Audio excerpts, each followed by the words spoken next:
दो प्यार करने वालों की दुख भरी कहानी। यह कहानी बहुत ही दर्दनाक है। दो प्यार करने वाले कैसे एक दूसरे से बिछड़ जाते हैं, यह कहानी एक ऐसी है। वीडियो को लास्ट तक जरूर देखें और चैनल को सब्सक्राइब करना ना भूलें। गांव में कॉलेज नहीं था, इस कारण पढ़ने के लिए मैं शहर आया था। यह किसी रिश्तेदार का एक कमरे का मकान था, बिना किराए का। आसपास सब गरीब लोगों के घर थे और घर में अकेला था। सब काम मुझे खुद ही करने पड़ते थे।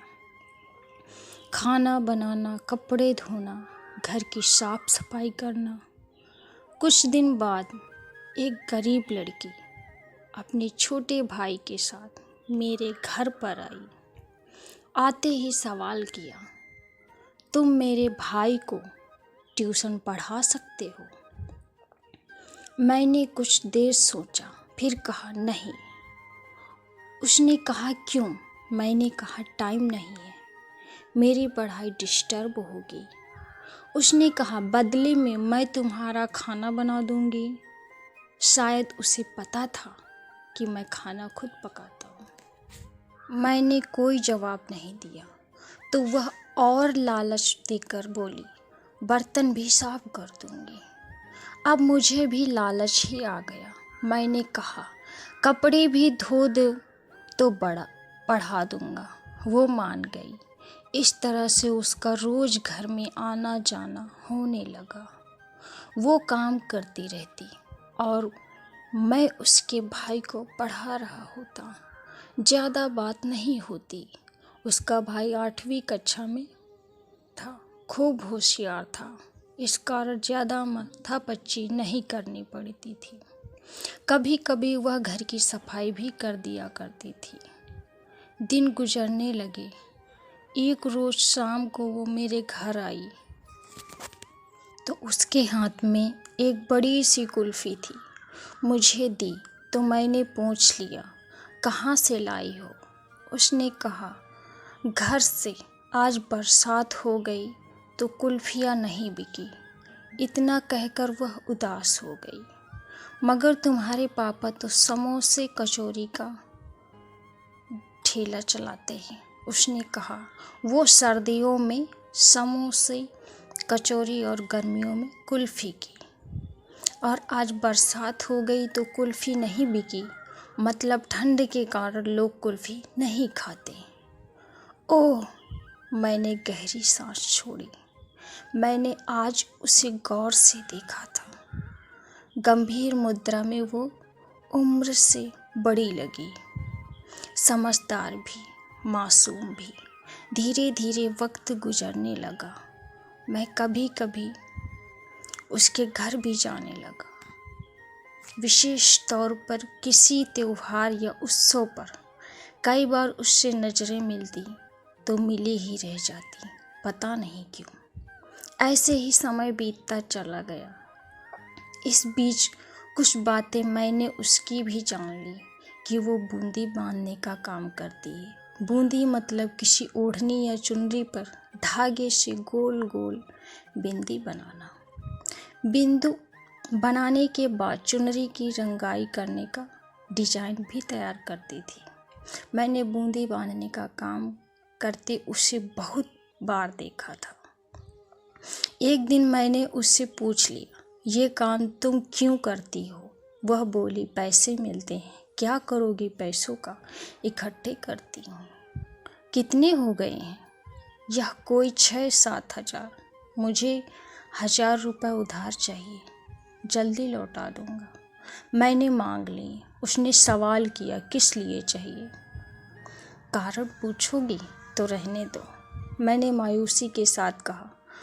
वो बोली, अरे मैंने तो ऐसे ही पूछ लिया, तू मांगे तो सारे दे दूं। उसकी ये आवाज़ अलग सी जान पड़ी, मगर मैं उस वक्त कुछ समझ नहीं पाया। पैसे मिल रहे थे, उन्हीं में खोकर रह गया। एक दोस्त से उधार लिए थे, कमबख्त 2-3 बार मांग चुका था। एक रोज़ मेरी जेब में गुलाब की टूटी पंखुड़ियाँ निकली। मगर तब भी मैं यही सोच कर रह गया कि कॉलेज की किसी दोस्त ने उसके चुपके से डाल दी होगी। उस समय इतनी समझ भी नहीं थी। एक दिन कॉलेज की मेरी एक दोस्त मेरे घर आई कुछ नोट्स लेने।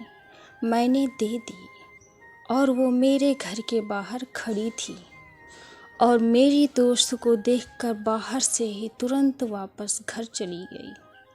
और फिर दूसरे दिन दोपहर में ही आ धमकी। आते ही कहा, मैं कल से तुम्हारा कोई काम नहीं करूँगी। मैंने कहा क्यों? काफ़ी देर तो उसने जवाब नहीं दिया। फिर धोने के लिए मेरे बिखरे कपड़े समेटने लगी।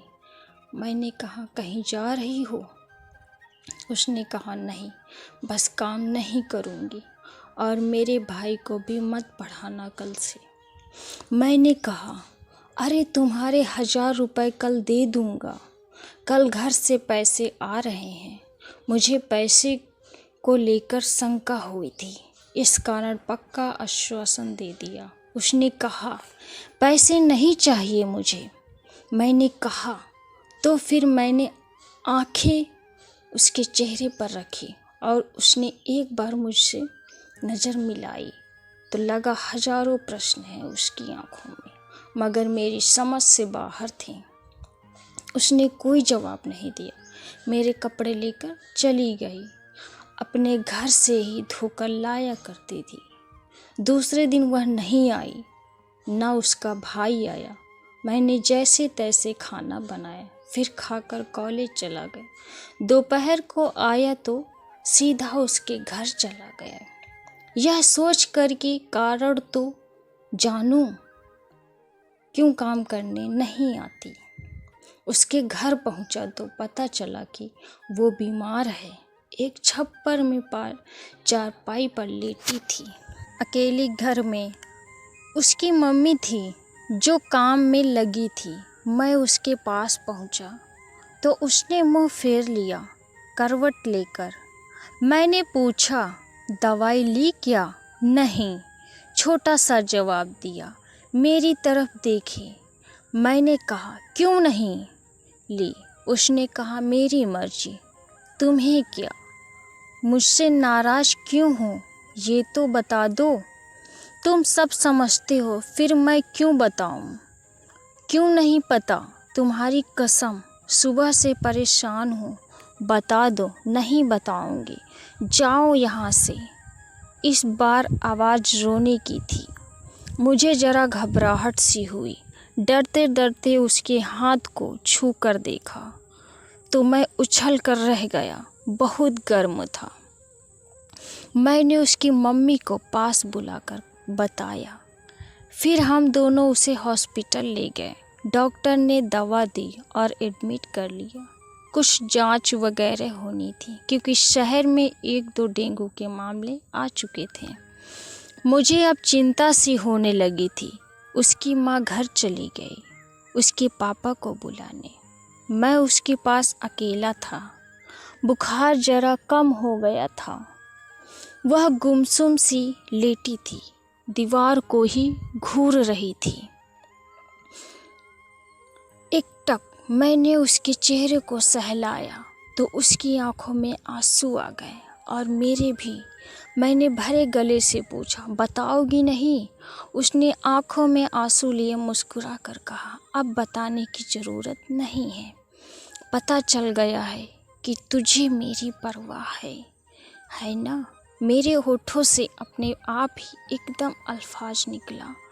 बहुत। उसने कहा बस, अब मैं मर भी जाऊं तो कोई गिला नहीं। उसने मेरे हाथ को कसकर दबाते हुए कहा। उसके इस वाक्य का कोई जवाब मेरे लबों से नहीं निकला, मगर आंखें थी जो जवाब को संभाल न सकी, बरस पड़ी। वह उठकर बैठ गई और बोली रोता क्यों है पागल? मैंने जिस दिन पहली बार तेरे लिए रोटी बनाई थी उसी दिन से चाहती हूँ तुझे। एक तू था पागल, कुछ समझने में इतना वक्त ले गया।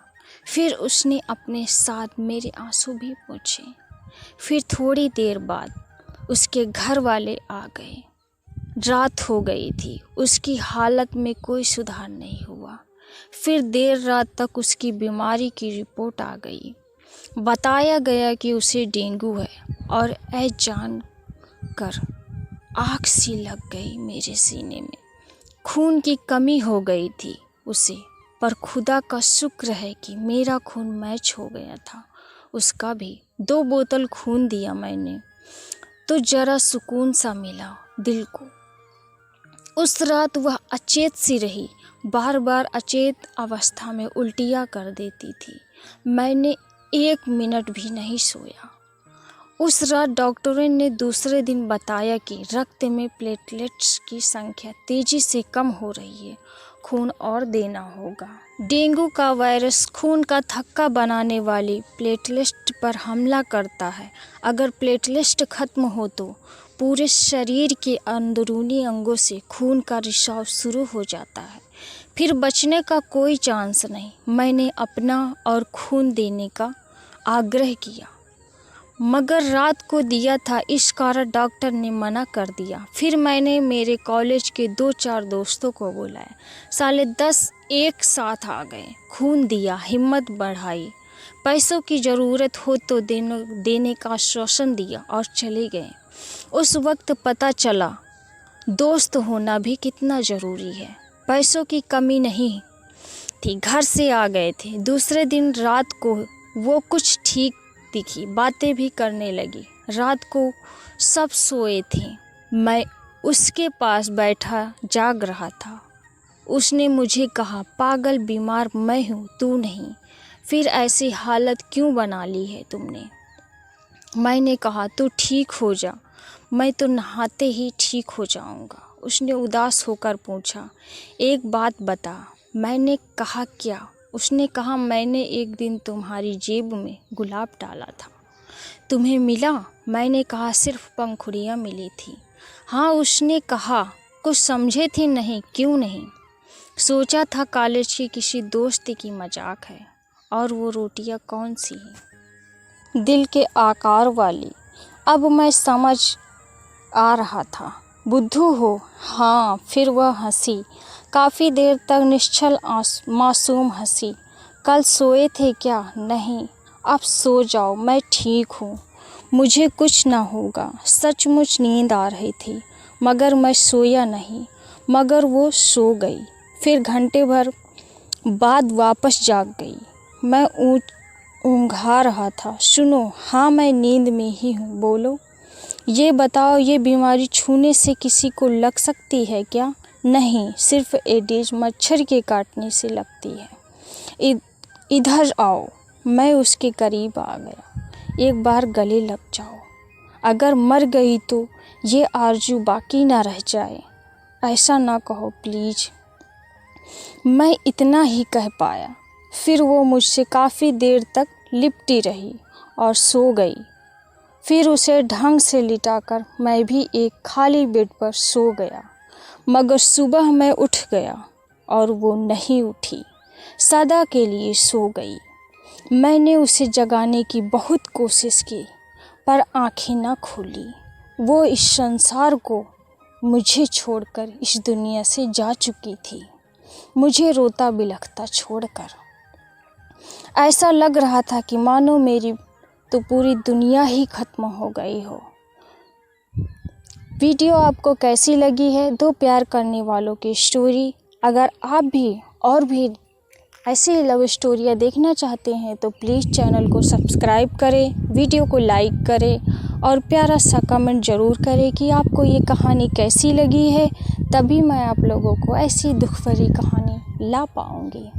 ये एक सच्ची घटना पर आधारित कहानी है कि 2 लोग प्यार करने वाले कैसे नहीं मिल पाए, आखिर एक बीमारी की वजह